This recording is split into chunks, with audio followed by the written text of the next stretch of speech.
An IPO, or initial public offering, is simply the first time a company sells its shares to the public in a primary market. In a classic primary offering, the company issues new shares and uses the proceeds to fund growth, pay down debt, or invest. In a secondary offering, or offer for sale, existing shareholders, like founders or early venture investors, sell part of their stake to the public, and the company itself does not raise new money. There are also different pricing mechanisms. In a fixed-price IPO, management and underwriters set a single offer price in advance. Investors know exactly what they will pay, but the book building happens behind the scenes. In a book-built IPO, which is now the dominant form in most major markets, the company and its bankers publish a price range, collect investors' bid, and then set the final price based on demand, often allocating more shares to large institutional investors. On top of that,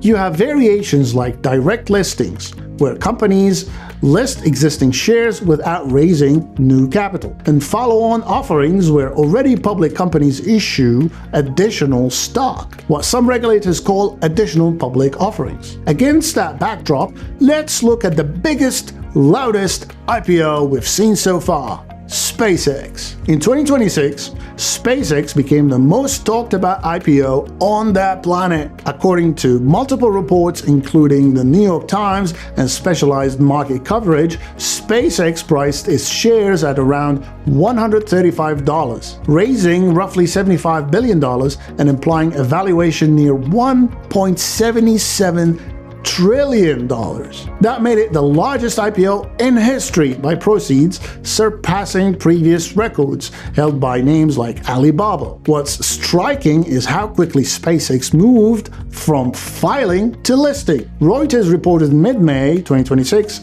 that SpaceX accelerated its IPO timeline, targeting a June 11 to 12 pricing and listing window on the Nasdaq, pulling forward what had been expected to be a longer roadshow. By choosing Nasdaq, SpaceX aligned itself with the same tech-heavy venue that hosts companies like Apple, Microsoft, and many of the major satellite and communications players, reinforcing the narrative that this is more than just a rocket company. It is also an infrastructure and data business. On day one, the stock did what many investors hope IPOs will do. SpaceX opened above its offer price and traded up around 19 to 20% intraday, consistent with a classic IPO pop pattern documented in decades of IPO research. But if you stop the story there, you miss the most important part of the IPO literature. What happens after that first day? Over the last few years,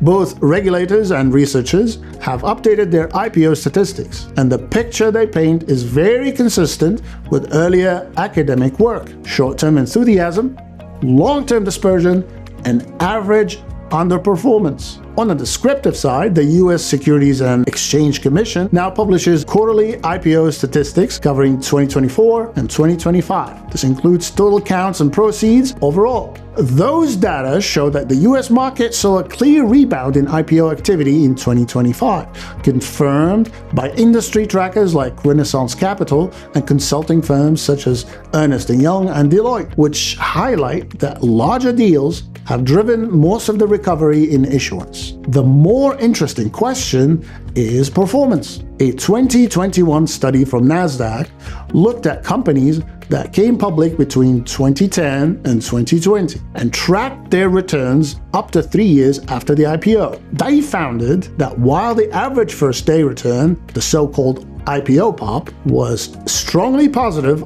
almost two-thirds of IPOs were underperforming the market 3 years later, with most of those lagging more than 10% behind their benchmarks. At the same time, a minority of deals did extremely well. In that same Nasdaq study, only about 29% of IPOs were significant outperformance, but the top decile delivered average market-adjusted returns of over 300%, with the 8th and 9th decile still producing substantial excess returns. This skew is exactly what classic academic research like Jay Ritter's long-running IPO statistics and more recent meta-analysis on IPO underpricing, and long-term outcomes has documented for decades. A few home runs, a lot of singles and strikeouts. Professor Ritter's updated 2026 statistics compile US IPOs through 2025 and show that the core stylized facts haven't gone away. IPO portfolios, on average, tend to underperform broad market indices over multi-year horizons, even though they often start with large first-day pops. And this pattern holds across many cohorts once you adjust for sector and size. More recent empirical work, including 2025 machine learning study on predicting first-day IPO returns, reinforces the idea that most of the alpha is realized around the offering and allocation, not in buying IPOs in the aftermarket and holding indiscriminately. So what does all of this mean when you frame SpaceX in the context of the broader IPO market? First, the scale is really historic. By proceeds, SpaceX sits at the top of the record books, and it comes to market in a period where regulators and banks have become more cautious after the boom and bust cycles of 2020 and 2021. Second, the pattern is familiar. A strong first-day pop, heavy institutional allocation through book-build process,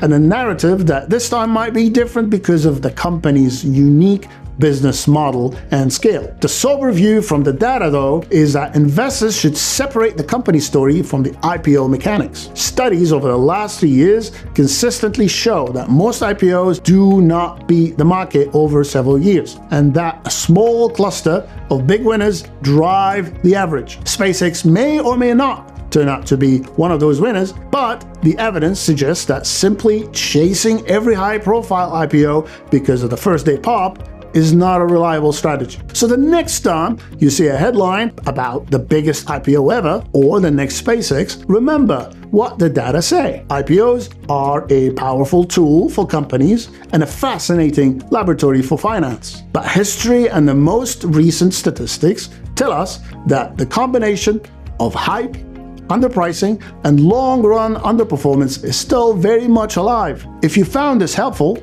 and want more data-driven breakdowns of how markets actually work, not just the headlines, and if you're tired of hot takes and want markets with actual math, hit subscribe and let the algorithm know you prefer facts over vibes.